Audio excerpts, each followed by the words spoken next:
반갑습니다, 여러분. RS입니다. 어제는 시장이 횡보하다가 나스닥은 0.4% 정도 상승했습니다. 지금의 논리는 은행 연쇄 파산입니다. 변동성이 굉장히 큰 하루를 보여줬습니다. 거기에 아마존, 마이크로소프트 등 빅테크가 하락해서 나스닥이 가장 약한 모습을 보였습니다. 아마존은 또 대량 해고를 진행해서 경기 침체에 대한 우려를 보여줬고, 퍼스트 리퍼블릭 뱅크는 한때 50%가량 하락했습니다. AT1 채권 보유자들은 그대로 손실을 떠안게 됐습니다. 이제 회사채 채권도 믿을 것이 못 됩니다. 어제 하방서킷과 상방서킷이 몇 번 걸렸는지 모르겠는 FRC의 차트입니다. 제가 실시간으로 차트를 보고 있었는데 마치 코로나 위기를 연상되게 하는 것 같았습니다. 지금 주가는 거의 반토막 수준입니다. 이 와중에 TQ와 테슬라는 올랐습니다. 중간중간 부침이 있었지만 결국 상승 마감해준 모습입니다. 주식은 절대 일이 일비하면 안 됩니다. 하루하루 등락에 신경 쓴다면 우리는 절대 장기 투자하지 못합니다.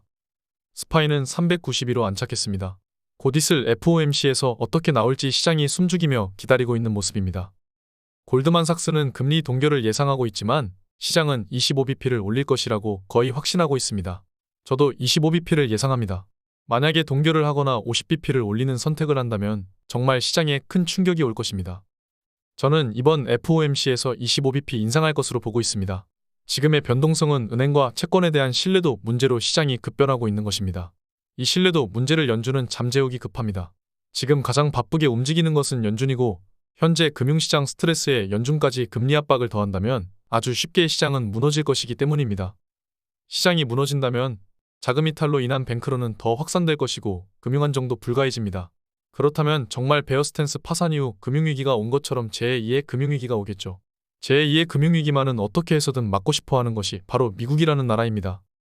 FOMC가 열리기 10일 전부터 시장이 반영하고 있는 무언가는 100% 일어났습니다. 지금 금리 인상 확률이 25bp인 것은 시장이 모두 반영하고 있다는 뜻입니다. 그러나 단 한 번 2008년 9월에 있던 FOMC 하루 전에 리먼브라더스가 파산했습니다. 그때 금리 동결 확률이 50% 이하에서 68%로 급등했는데 패드는 인하하지 않고 동결해버렸습니다.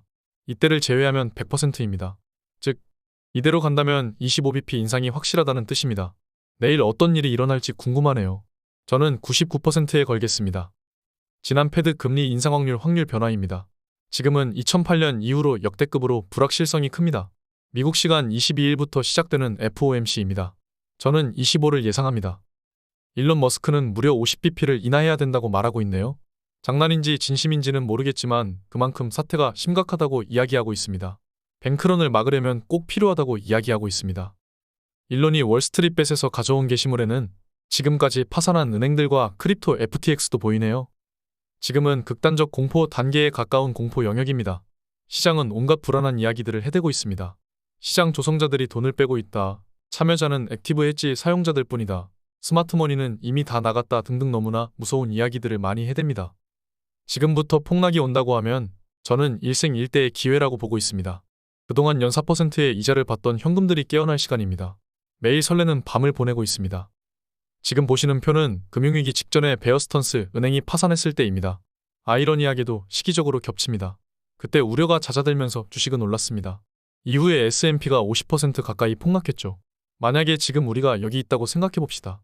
똑같이 이런 일이 일어난다고 하면 우리 주식은 80% 이상 폭락하겠죠. 베타가 1이라고 하면 우리 총 자산도 반토막이 납니다.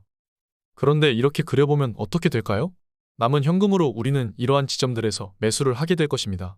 제가 매수 타이밍을 잡는 것은 모두 아셨다시피 저도 잘 잡는다고 자부하고 있습니다. 제가 왜 폭락장을 기다리고 있는지 아시겠죠? 저는 저렇게 매수할 자신이 있습니다. 그렇다면 우리의 평단가는 이렇게 아래로 갈 것이고 평생에서 가장 잘한 투자가 될 것입니다.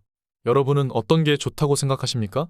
지금 폭락이 와서 쓸어담고 빠르게 부자 되시는 게 낫습니까? 아니면 계속 질질 끄는 횡보장에서 어정쩡한 상승장을 맞이하는 게 낫다고 보십니까? 저는 전자입니다. 일생일대의 기회를 그냥 날려버릴 순 없습니다. 약 15년 전 금융위기입니다. 우리의 평단가가 저 어디에 있다고 칩시다. 지금은 언제 팔아도 부자가 되었겠죠. 다시 금융위기가 오면 어떻게 해야 한다고 생각하십니까? 저는 부자가 되는 길을 선택하겠습니다. 어차피 폭락이 와봤자 지금은 금융 시스템이 예전처럼 빈약하지 않아서 와봤자 20%입니다. 그렇게 크게 오지도 않을 겁니다.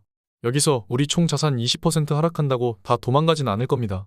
미친 듯이 담아야죠. 제가 어떻게 매수하는지 보셨으니까 다 아실 거라고 생각합니다.